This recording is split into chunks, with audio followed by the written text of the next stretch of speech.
All right, this is the top 10 of 2022. It's just me and Mud today. What's up? So we have our top 10 movies of the year. You saw a lot more than I did this year. I'm just going to put that out there. I saw like 100.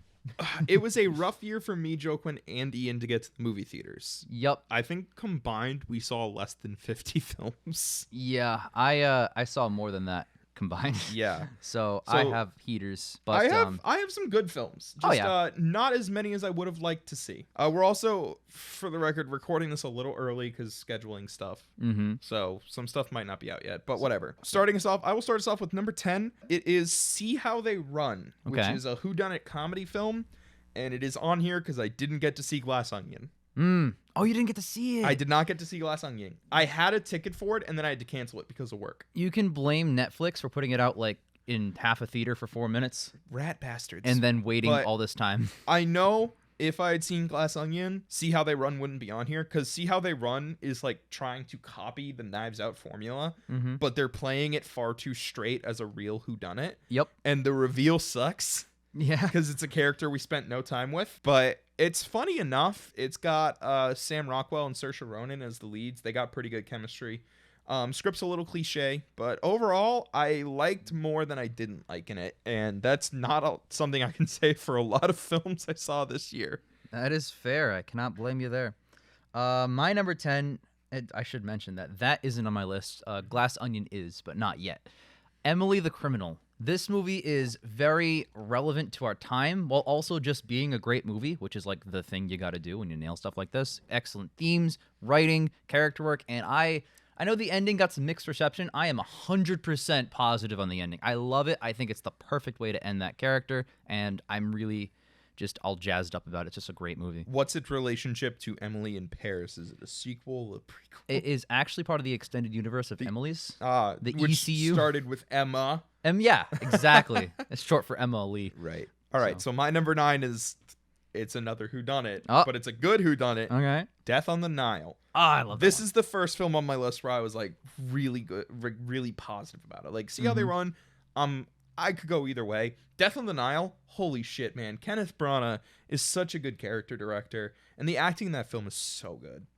I loved Death on the Nile. It's a worthy successor to Murder on the Orient Express, in my opinion. It really is, and I've had time to think about it. No recency bias here. I really agree that it is better, and I like Murder quite a bit. Murder's good. Murder's really good. Death on the Nile I think the changes Branagh made to the script, or to the story, improve it. Because Death on the Nile, I don't believe, is anywhere near Murder on the Orient Express in the pro like canon. It's like, I think they're like books apart. Right. And Murder clearly gave way to Death on the Nile at the end of that movie. So I think it makes a lot of sense. I'm really happy that they've greenlit a third one. And I love that Perot's mustache has a character arc. There's an arc and a story for the mustache. I love it so much. And I think it improved on the comedy too, because there's that one scene where she's like, "Do you just go around accusing everyone of murder?" And his friend Tom's like, "No, he does that," and he's like, "Yes, I do actually." He absolutely does that. Like it's just self-aware enough. I honestly, if we had a top 20, it would be on there, but it's barely. If I'd seen more stuff, it probably would have not been on the list, but I didn't. So it's pretty. Number 9 for me. Number 9 for me is gonna be Prey, the Hulu original film. I get why they put it on Hulu, because fucking Shane Black's Predator was the last one and it fucking tanked. Ugh. So I don't blame them for playing it safe with a streaming service. But had they known how good this would be, I think they would have bumped it up to theaters. I think it's just a whole thing where it's like, wow, this is an excellent movie. Probably would have made a killing. But either way, it's an excellent movie. There's nothing else to say about it. It's just an amazing action movie. Great acting, great writing. I love the representation of the tribes and stuff like that. So. I feel like when it came out, like, everyone just kind of stopped and talked about it for like 3 weeks. Yeah. Everyone was like, "You've seen Prey, right?" Yep. That's the kind of buzz that could have been big buku dollars. So, but it's not like it wasn't successful for them. It's still a big on their service. So very true. What's your number 8? My number 8 is Cyrano with Peter Dinklage. Yep. Kind of a nebulous release date. I actually don't know if it should really qualify as 2022 or 2021, but I saw it in 2022. Fair. And I need something on this list that's not the mid that is below See How They Run. So I'm putting Cyrano on this list. I liked it. I thought it was a very good story. It's a little weak in some parts because it's got that like why the fuck would anyone believe that kind of energy? Yep. You know, like this woman falls in love with this guy who only ever writes letters to her, and then when he's in person, he can't talk how he writes. Yep. Sounds like a heater. It was. You know what else is a heater? My number 8 is Nope. This movie is fucking awesome.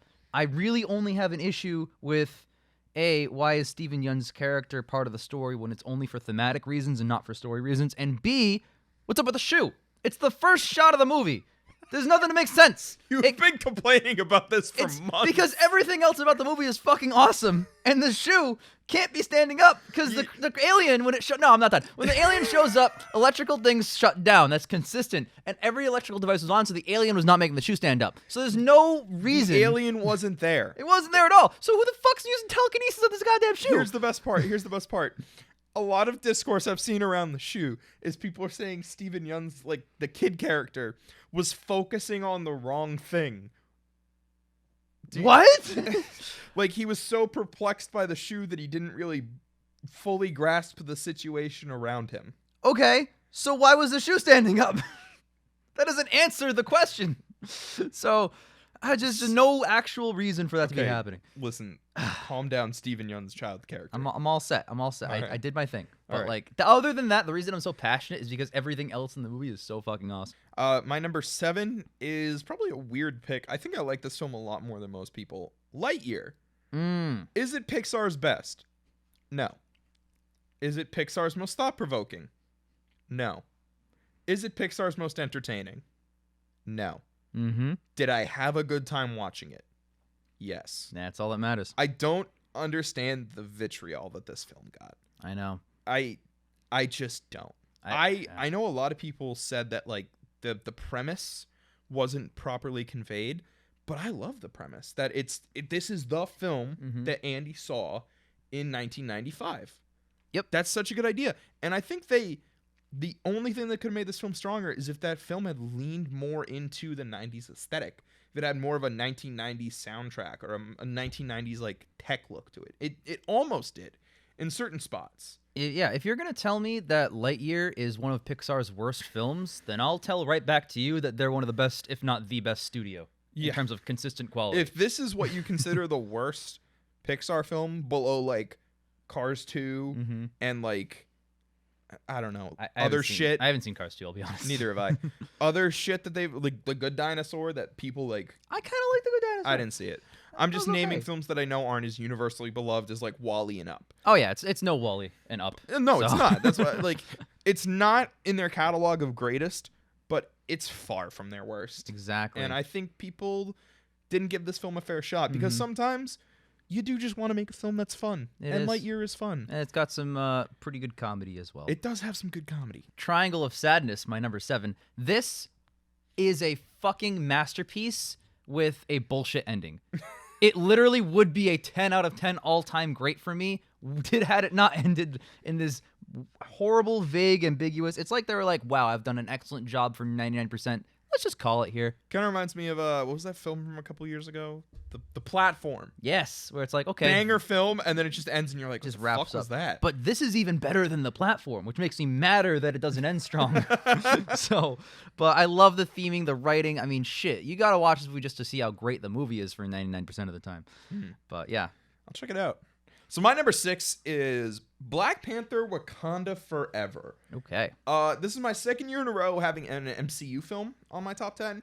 Normally, I don't like to do that because I like them a lot, but usually I see films that are more thematically, like, deep, resonant, great acting. But occasionally, you get Black Panther: Wakanda Forever, which is an MCU film with great theming, great characters, great writing, great story, great score. And you're just like, oh, fuck, that's right. These films can be more than roller coasters. Yes. Because they're not films. It's according to Martin Scorsese. I just want to comment and just say that Black Panther 2 justifies its extended runtime. Really Yes, well. it does. Like, I pray that Kevin Feige listens to the audience and is like, oh, you want longer, more dramatic films. Do not give me another fucking Thor: Love and Thunder. My number 6 is going to be The Batman. This movie is spectacular. It literally would be like top 2 or 3, except that I saw even stronger heaters. But like, I fucking love this new direction of the Batman series. I want to see what they do next, whether it's 100 spin-offs in a sequel or just a sequel or 100 TV shows or everything above. I don't care. If it's in this world with these characters doing this shit, I'm in. I'm excited. My number 5 is Nope. Ah. That movie is great. I don't have a problem with the shoe. Upon rewatching it a couple times, I think Steven Yeun also serves narrative purpose because he is a character who thinks that he can control something that is uncontrollable, which also resonates with the idea of like taming wild animals. See, I completely agree. I just still see that as thematic relevance, not narrative. Like if you take his character out of the story, basically with a couple changes, the plot points are exactly the same. I suppose, but that's kind of how I think you could also make that argument for like the weird cinematographer guy and Angel. Like I think the only two people who like you can't take out are the siblings. Yeah, exactly. My number 5 is gonna be The Northman. I fucking love The Northman. It was this or Batman. I didn't know which was higher. I kind of equate them the same because they're both fucking awesome. I love the fact that Robert Eggers is expanding his repertoire. It's sad to see that this didn't make a shitload of money, so he probably won't have a $90 million budget again. He'll probably go back to small scale. But hey, he's talented. Talent is talent no matter what. So I love The Northman. I love what it's doing. I love all of the long take fight scenes with gripping realism. And the only parts that were done with CGI were where they're fighting alongside the volcano because they can't do that practically for safety. They could. Yeah, you're cowards. right. They could. People have died for much less high stakes situations on a film. So I don't know. I saw The Northman. I really liked it. My one problem is it had the same thing with Green Knight, where going in, I didn't realize it was based on like mythology. So it's just like, what the fuck is going on? I really enjoyed the mythology aspects. I think the interpretive parts, for me anyway, they work. It's kind of just subjective. Like you can't, I think it was a lot less interpretive than Green Knight, which Yes. is like my main problem with Green Knight. Yes, It was I like, agree. If I didn't know the story behind Green Knight, the movie doesn't make sense. Sure. Yeah. Northman makes sense, even though I was like, what the fuck is going on? Literally. I still think The Lighthouse is his strongest film, and I'm very excited for his Nosferatu remake. I think The Lighthouse is a top 20 all time. Yeah. Maybe 10. I'd have to really think about number that. 4? Number 4 for you? Yes. Yes. For me, number 4 is 3,000 Years of Longing, which I'm surprised I left it on here, but I thought about it before we got to it, and I was like, no, I did enjoy it. I like about 4/5 of this movie. Oh, wow. Okay. And then it ends. And, like, it just becomes a different movie for about 15 minutes. We talked about that. We didn't do a review, but we talked about this. Where, like, the film just kind of keeps going. Upon reflection, I like that it's, like, a huge extended story about their, I don't want to get into spoilers, but their connection, their relationship. I remember this movie fondly. Not enough to be on the top 10, obviously, but like... Again, I only saw like 20 films, so you know. But I really did enjoy it. It said George Miller on it. I had a good time. The acting's great. Yes. And the story's good. Oh, yes. The CGI work is good. Like, the set design's beautiful. I will go as far as to say the CGI work is probably flawless. Probably. I can't think of a flaw. But it's just got... We talk a lot about runtimes on these shows, where we're like, this could have been longer, this could have been shorter. This film could have been a lot shorter. Or if it's going to be this long, it could have been rewritten to serve it. I think there's like, I don't know, it's like 15 to 20 minutes right at the end that feel like a different film because they start introducing new themes. Sure, yeah. And it's like, hold on, you don't have enough time to pay all this off. You know, I kind of feel like maybe Miller finished writing his script and he was like, ooh, that's only 65 pages. Let's just keep going. I don't know. I enjoyed that divergence, I guess you could say. I think it was a good end to the story. How could you enjoy Divergence? They didn't even finish the series. They didn't. They did Allegiant Part 1 and ended it. Anyway, I love that fact. My number 4, which is very relevant to Divergent, is Barbarian. I fucking love Barbarian. This movie is it's so good.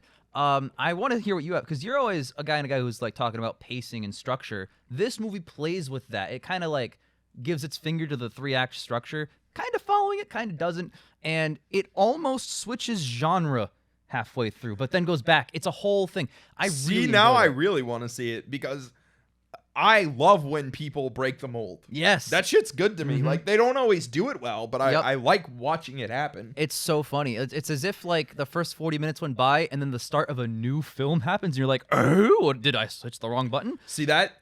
See, to me, like, I'm like, that could go one of two ways. I could One be of two like, ways, that was yep. so fucking cool, or like, oh my fucking god. All I can tell you is that it went one way for me. It went Alright. to the I know number it's 4 on of the Max, year. so I'll go check it out. Yeah, you got to check it out, man. I love Barbarian. Yeah, speaking of horror films that we had zero expectations for, Mm-hmm. my number 3 is Smile. Oh, That movie's great. I finally saw it. It's pretty great. It's pretty fucking good. Yeah, it is. I cannot stress this. I had zero expectations for that film. I saw it with a friend who wanted to see it. I was like, I don't want to fucking see Smile. That movie looks so stupid. Because, like, the trailers do not do that film justice. It's not about what the trailers say it's about. Yep. It's not this woman trying to, like, uncover what's happened. No, it's just her getting the shit scared out of her for, like, an hour. Yeah. And then, like, for 20 minutes, she tries to figure out what's going on. And by the time she figures out what's going on, she's like, oh, it's already too late. Look, marketing's job is to get butts in seats. And You're that right. just means they're going to exploit that weird smile face everyone does. So, But dude, oh my God, there's one shot that actually fucked with me. And it's the first time she sees someone smiling. It's in her house, and there's just a face, like, in the dark, and you can only see, like, half of it, but you can see the entire smile. And I'm like, this is exactly what I fear I'm going to wake up to at, like, 2 a.m. Yep. and roll over and just see somebody standing across my room. Yep. I was like, holy fuck, you have tapped into a deep primordial fear. Mm-hmm. And the Yeah. acting was pretty good too. Yeah, so sleeper hit of the year, Smile, my number 3. Talk about sleeper hit. It made dumb dollars. Good. I'm glad it did. That movie deserved to make money. My number 3 is Glass Onion: A Knives Out Ah, you Mystery. slut.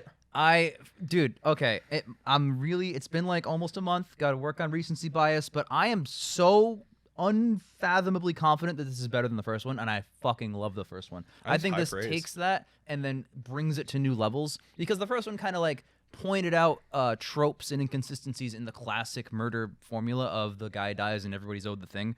This is doing the same thing with a different setup and premise of like, oh, anybody could have killed him. They all have such good reasons to, but why isn't this lining up? Why isn't that like there's a whole thing. And Glass Onion, the title could be no other title.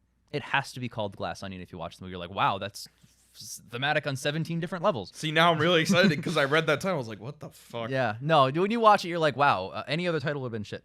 But I love Daniel Craig as always. Benoit Blanc is back again with full force. I think he might be even better in this, which makes sense because he's expanding on the role that he had in the first one. I'll also say he's probably more of a main character because Ana de Armas is the main character. Sure, in Knives yeah, Out. absolutely. And there is somebody similar to that in this one, but it is Benoit's story. 100%. Nice. I was concerned that it would be like a complete repeat. you I know? love Edward Norton's character, and I think by chance, on accident, there are some shocking alignments with Elon Musk Zuckerberg in this year. So Muskerberg. Nice. Muskerberg. So there's some things where it's like, oh, they wrote that during COVID. Are you fucking kidding me? So It's like it's like a Don't Look Up. yep. Like Adam McKay was like, I swear I wrote this years ago. Yeah, exactly. And it all just lines up. So my number 2, The Silver Medal, is a film you've already talked about. Oh yeah. Prey. Yes. In our Prey review, we talked about this. I'm going to reiterate it here. This movie knows what it is. It has such a firm grasp on its own identity. It doesn't try to be a franchise builder.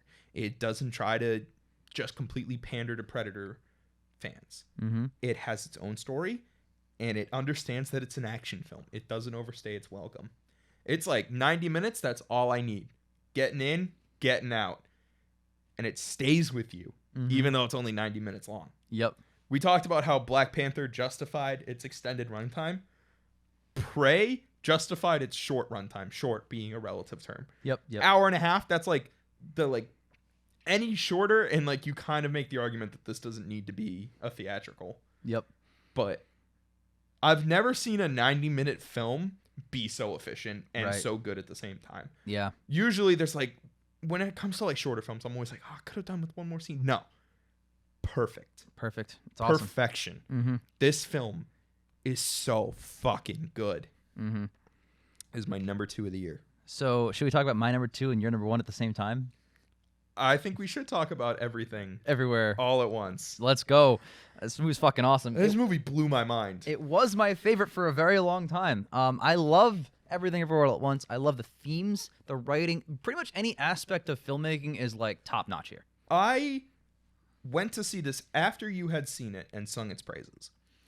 And at first, I really liked it. I was like, oh, this is so creative and cool. And then I got to like the hot dog finger universe and I was like, okay, you're kind of losing me.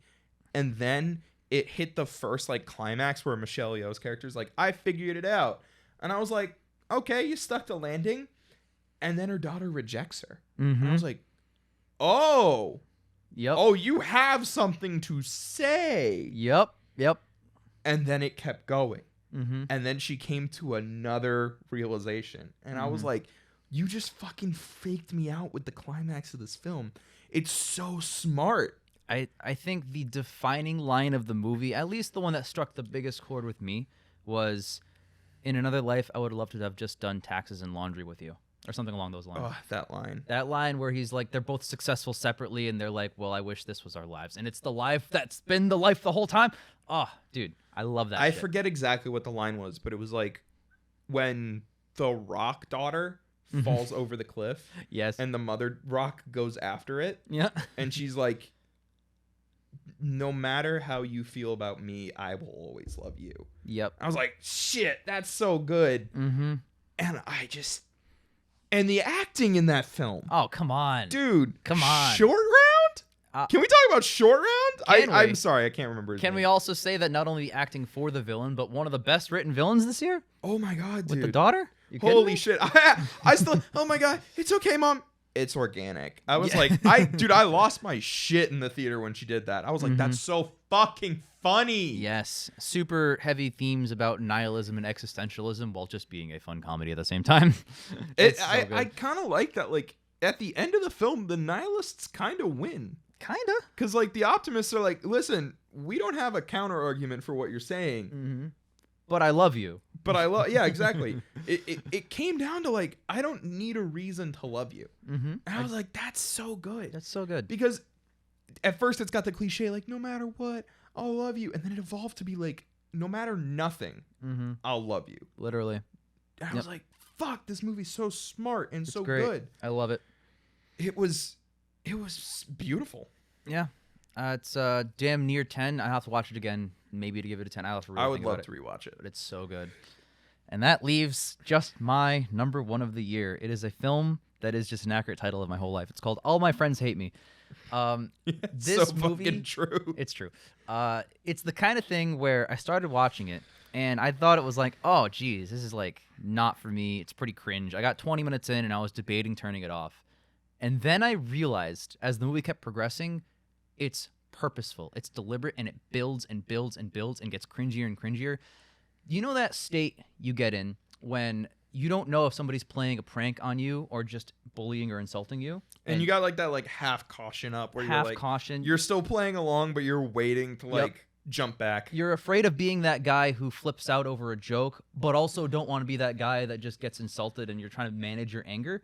And you're also like trying to determine if it is a joke so you can make it clear that you know it's a joke. And you're all cool and there's no issue. Yeah. It's that level that keeps getting enhanced. The movie weaponizes that state of like confusion for you as the audience through proxy of the main character. And it builds and builds and builds and builds and builds. And the climax with this big reveal.